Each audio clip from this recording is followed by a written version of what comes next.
ప్రాపంచిక ఆత్మ అంటే చిత్రపటంలో చూపించిన ఏబీసీ ద్వితీయ మనసు మరియు జ్ఞానేంద్రియాల ద్వారా ప్రపంచాన్ని అనుభవించడం వల్ల దానికి కొన్నిసార్లు ఓటమి లేదా కొన్నిసార్లు గెలుపు అనే అనుభవం కలుగుతుంది. తర్వాత ఆ రెండు అనుభవాల వల్లే రెండు పరస్పర వ్యతిరేక ప్రాపంచిక సమాచారాలు డీలో చేరుతాయి. వాటి వల్లే అహం బలపడడమో లేదా బలహీనపడడమో జరుగుతుంది. గెలుపు వల్ల అహం బలపడితే ఓటమి వల్ల బలహీనపడుతుంది. గెలుపు అనుభవం పేరు ధృతరాష్ట్రుడు మరియు ఓటమి అనుభవం పేరు పాండురాజు. ఈ రెండిటి వల్ల డీలో పుట్టిన ప్రాపంచిక సమాచారం మరియు కోరికలే కౌరవులు మరియు పాండవులు. ఆ ఇద్దరి వల్లే ద్వితీయ మనస్సు అంటే కురుక్షేత్రంలో యుద్ధం జరుగుతుంది. చిన్నప్పటి నుండి కలిగే అనుభవాలు పుట్టి పెరిగిన పరిస్థితుల లేదా పరిసరాల మీద లేదా నేర్పించబడిన విషయాల మీద ఆధారపడి ఉంటుంది. అనుభవాల మీద ఆధారపడి ద్వితీయ మనసు వేరుపడుతుంది. వయసు పెరిగిన కొద్దీ బలపడుతూ పోతుంది. అలా పెరుగుతున్న మనిషి ఆ ద్వితీయ మనసు ద్వారా కోరికలు కోరుకుంటూ దానికి అతుక్కొని పోతాడు, అంటే బానిసగా ప్రవర్తిస్తాడు. ఉదాహరణకు వేదకాలం నాటి హిందువులందరూ తమకు నేర్పించబడిన ధ్యానానికి, ధర్మానికి, న్యాయానికి కట్టుబడి అహింసావాదులుగా ఉండేవారు. తర్వాత కాలంలో విదేశీయుల దండయాత్రలతో, ఆలయాల కూల్చివేత, మత మార్పిడులతో హిందువులు మతం మారారు. హిందూ మతం యొక్క అహింసావాదులు తమ మతం మారి ఇతర మతంలో చేరి ఒక తరం గడవగానే హింసావాదులుగా ఎలా మారిపోయారు? ఇప్పటికీ మారిపోతున్నారు కూడా. మతం మారిన వారి పిల్లలకు ప్రాథమిక మనసు ఎలా ఉన్నా పుట్టినప్పటి నుంచి చుట్టూ ఉన్న పరిస్థితులు, పరిసరాలు, అంటే పిల్లల కోసం ఏర్పరిచిన ప్రత్యేక పాఠశాలలు, ప్రార్థనా స్థలాలు, వారి మత పుస్తకాలు, వారి మత గురువుల ద్వారా నేర్పించబడ్డ విషయాలు వారి ద్వితీయ మనసును తయారు చేసి దానిని బలోపేతం చేశాయి. అప్పటి నుంచి హింస అనేది వారి ద్వితీయ మనసును అనుసరించి జరుగుతూ ఉంది. ఇదంతా ప్రస్తుత సమాజంలో ఎందుకు జరుగుతుంది అంటే వారి మనసులలో ఏర్పడిన మత విస్తరణవాదం, అందుకు హింసను ఆయుధంగా వాడడం వల్ల. నేను గొప్ప కాబట్టి నా మతం గొప్పది అనే వాదమే వాళ్ళలో ఉంటుంది.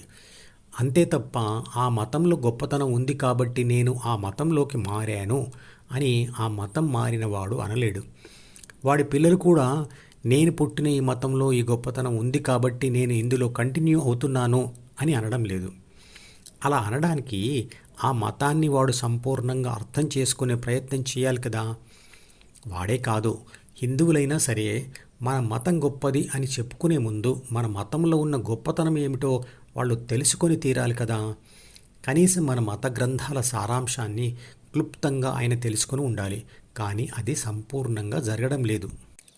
ద్వితీయ మనసు అనే పుస్తకంలో రాయబడిన హింసాత్మక అవినీతి పనులను మతం మారినవాడు దేవుడి పేరు మీద ఖచ్చితంగా తన ప్రాణాలు లెక్క చేయకుండా చేయగలుగుతున్నాడు.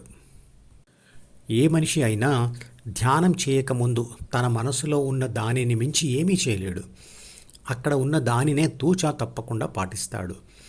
మనిషి యొక్క మనసు ఎంత బలమైనదో దానికి ఎంత ప్రాముఖ్యత ఉన్నదో అర్థం చేసుకోండి. జీవకణ చర్యలైన తినడం, పెరగడం, పునరుత్పత్తి, ఆత్మరక్షణ అనేవి శారీరక అవసరాలు. అవి సజావుగా సాగడానికి మనిషికి స్వేచ్ఛ అవసరం. మితిమీరిన వ్యక్తి స్వేచ్ఛ సమాజ స్వేచ్ఛకు భంగం. కాబట్టి వ్యక్తి స్వేచ్ఛకు విధించిన పరిమితులే సామాజిక విలువలు లేదా కట్టుబాట్లు. వాటిని దాటి చేసే పనులే నేరాలు. చేసే ప్రతి పని వెనక ద్వితీయ మనసులోని కోరిక, దాన్ని తీర్చుకునే ప్లానింగ్లుంటాయి. మనిషి మనసులోని వ్యక్తిత్వం తనకు తెలియకుండానే చిన్నతనంలోనే ఏర్పడి తర్వాత అనుభవాలతో బలపడుతూ పోతుంది. మనసు నాదే, నేను రాసుకున్నదే, కానీ అది నాకు విచక్షణ జ్ఞానం ఏర్పడిన వయసులో చుట్టూ ఉన్న సామాజిక లేదా ప్రాపంచిక అనుభవాల నుండి నా చేత రాయబడుతూ గట్టిపడుతూ వచ్చింది. మొదటిసారి అనుభవంతో పరిస్థితులను తప్పుగా అర్థం చేసుకొని నేను మనసులో రాసుకున్నది అది తప్పని ఎప్పుడు తెలుస్తుంది అంటే ఎప్పుడో భవిష్యత్తులో ఆ తప్పు ఆలోచనతో పనిచేసి పట్టుబడినప్పుడు లేదా వ్యతిరేకత ఏర్పడినప్పుడు లేదా ఓడిపోతూ బాధలు పడుతూ ఉన్నప్పుడు అది తప్పని తెలుస్తుంది. కానీ అప్పటికే అది బలంగా అలవాటై ఉంటుంది. అలా మంచి చెడు అలవాట్లు లేదా తత్వం చిన్నతనంలోనే మొదలవుతాయి. అలాంటి స్థితిలో అతడి చేత ఏదైనా నేరం జరిగితే ఆ తప్పు ఎవరిది? అలవాటు అయిన చెడు కోరికలతో నిండిన ద్వితీయ మనసుది. కానీ ఆ మనసును రాసింది ఎవరు? నేను. కానీ అలా రాయడానికి నన్ను ప్రేరేపించింది ఎవరు? ప్రాథమిక మనసులోని శరీర రక్షణ, పోషణ, పునరుత్పత్తి అనే 3 బాధ్యతలు మరియు వాటితో కలిసి ఉన్న 6 గుణాలు మరియు అహం అంటే నేను, నాది, నాకు, నన్ను అనే స్వార్థ భావన.